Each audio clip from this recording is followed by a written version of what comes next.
જય હિન્દ જય ભારત મિત્રો, સ્વાગત છે તમારું નવા વિડીયોની અંદર.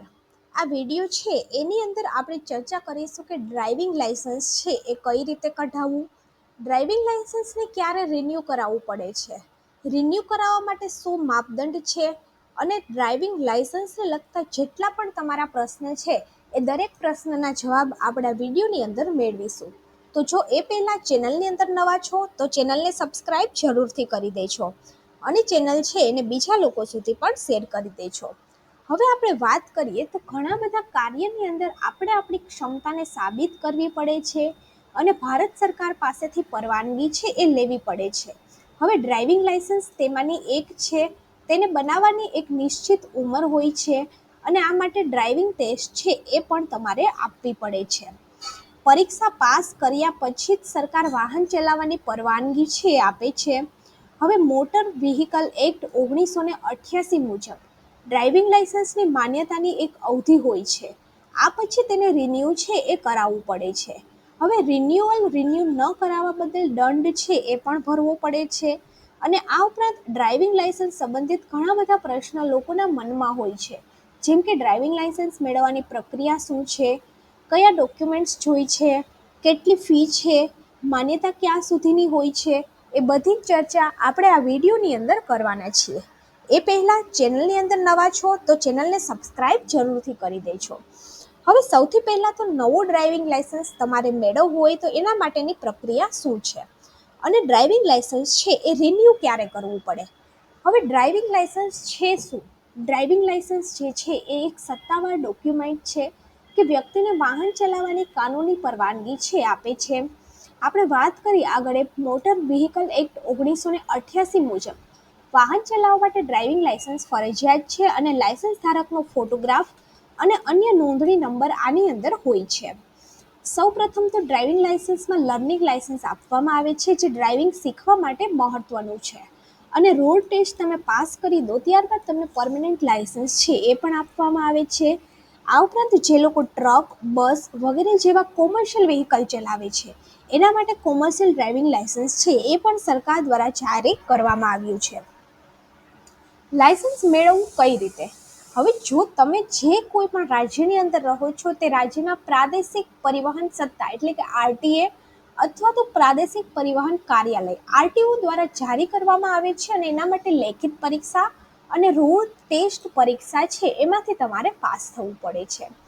માપદંડની આપણે વાત કરીએ તો મોટર વ્હીકલ એક્ટ 1988 મુજબ ડ્રાઇવિંગ લાઇસન્સ મેળવવા માટેની કાયદેસર જે ઉંમર છે એ 18 વર્ષ છે. કાયદાની અંદર કેટલી બધી જોગવાઈઓ છે એ પણ આપવામાં આવી છે અને જેના હેઠળ 16 વર્ષની ઉંમર પછી કોઈ પણ ડ્રાઇવિંગ લાઇસન્સ છે જારી કરી શકાય છે. જો કોઈ વ્યક્તિ 16 વર્ષ ઉંમર પછી ડ્રાઇવિંગ લાઇસન્સ મેળવવા માંગે તો પહેલાં તો તેને માતા પિતા અથવા તો વાલી પાસેથી લેખિત પરવાનગી લેવી પડે છે. ત્યારબાદ સ્કૂટર 50 સીસી ક્યુબિક ક્ષમતા સુધીની રેન્જની ક્ષમતાનું ટુ વ્હીલર એ ચલાવી શકે છે અને 18 વર્ષ પૂર્ણ થાય ત્યારબાદ અપડેટ કરાવવું પડે છે અને લાઇસન્સ મેળવવા માટે તમારે સામાન્ય ડ્રાઇવિંગ લાઇસન્સ છે એ ટેસ્ટ મેળવવી પડે છે. ટેસ્ટ માટેની પ્રક્રિયા શું છે? સૌપ્રથમ તો તમારે પરિવહન વિભાગની જે વેબસાઇટ છે ત્યાં અથવા તો નજીકની જે આરટીઓ ઓફિસ છે ત્યાંની મુલાકાત લેવી પડે છે અને તમારે અરજી કરવી પડે છે. આ માટે એક નિશ્ચિત ફી એટલે કે 50 રૂપિયા 100 રૂપિયા ફી હોય છે એ ચૂકવવી પડે છે અને લર્નિંગ લાઇસન્સ માટે ટેસ્ટની લેખિત પરીક્ષા તમારે આપવી પડે છે. આ પરીક્ષાની અંદર સાઇન બોર્ડ, ટ્રાફિકના નિયમો, સલામત ડ્રાઇવિંગ સંબંધિત પ્રશ્ન છે એ પૂછવામાં આવે છે. જનરલી 15 પ્રશ્ન આની અંદર પૂછવામાં આવતા હોય છે. હવે ટેસ્ટ પછી લાઇસન્સ કઈ રીતે મળે? હવે લર્નિંગ લાઇસન્સ તમને મળે ત્યારબાદ 6 મહિનાની અંદર તમારે ડ્રાઇવિંગ ટેસ્ટ છે આપવાની હોય છે. આ કસોટીની અંદર તમારે સંપૂર્ણ ડ્રાઇવિંગ કુશળતા છે એ દર્શાવવી પડશે, જેમ કે સીધી લાઇનમાં વાહન ચલાવવું, વળાંક લેવો, પાર્ક કરવું, રિવર્સ ડ્રાઇવિંગ કરવું, એઇટ કરવું. આ બંને ટેસ્ટ પાસ કર્યા પછી તમને ડ્રાઇવિંગ લાઇસન્સ છે એ જારી કરવામાં આવે છે. હવે મહત્વની વાત છે કે એકવાર તમને ડ્રાઇવિંગ લાઇસન્સ મળી ગયું ત્યારબાદ એની મર્યાદા કેટલી હોય છે, શું ડ્રાઇવિંગ લાઇસન્સ કેટલા ટાઈમે રિન્યૂ કરવું પડે?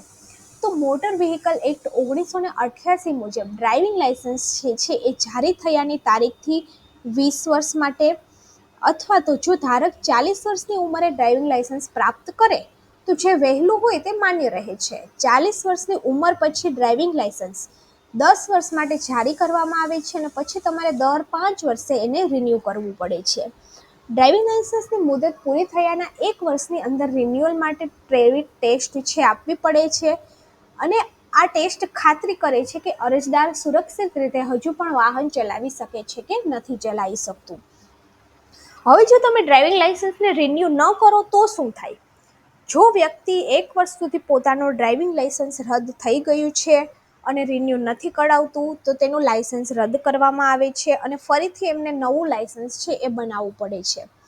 હવે લાયસન્સ રિન્યૂ કરવા માટે કેટલા દિવસ ઉપલબ્ધ છે?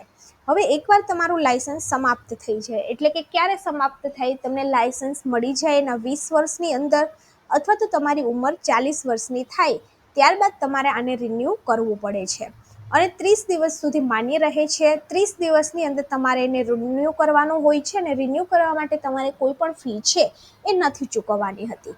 પરંતુ જો તમે 30 દિવસ પછી એને રિન્યૂ કરો છો તો એના માટે દંડ છે એ લેવામાં આવે છે. દંડ કેટલો લેવામાં આવે છે? હવે ડ્રાઇવિંગ લાયસન્સ રિન્યૂ કરવા માટે કેટલીક નિશ્ચિત ફી છે એ ચૂકવવી પડે છે અને આ માટે આરટીઓના અલગ અલગ નિયમ હોય છે, એ પ્રમાણે તમારે દંડ છે એ ચૂકવવો પડે છે.